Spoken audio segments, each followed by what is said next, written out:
Okay, so let's begin straight away. What are trading sessions? On a typical day of trading, Monday to Friday, we have 3 trading sessions. In order, they start from the Asian session, then the London session, and then finally the New York session.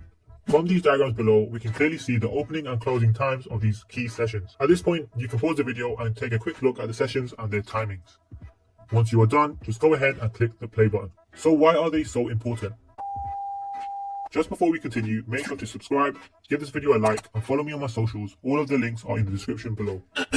Okay, so back to the video. So why are they so important? They are hugely important because they give us a massive clue as to when volume will increase within the markets.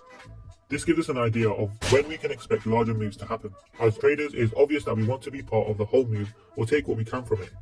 Essentially, we want to be the remora fish that swims with the shark. Of the 3 sessions, the 2 main sessions that have the most volume and biggest moves tend to be the London session and the New York session. These sessions have specific times within them known as kill zones. Within these kill zones, it has been noted that the big moves tend to happen.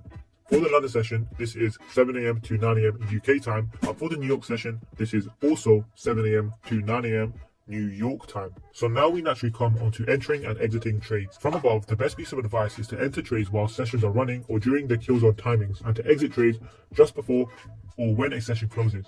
Ideally, you can hold a trade for the longest part from London kill zone to around 4 to 5 PM UK time, because after that, the volume generally dies down. Session characteristics. For this part of the video, again, like the section before, I will be focusing on the London session and the New York session. So beginning with the London session, it generally creates the low of the day in an uptrend and a high of the day in a downtrend. It has the highest order volume of any session, which means it can be extremely volatile and can have moves that are harder to decipher. This is why many people complain it is the hardest session to trade. The London session generally starts off an intraday to swing move. Please make note of this as we will refer to it during the NY session. Moving on to the New York session.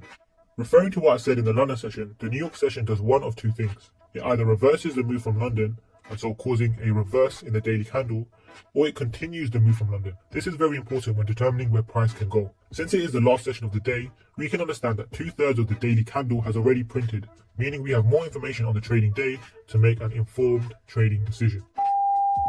In order to visualize the sessions, it is important that every trader has FXN Asian session range.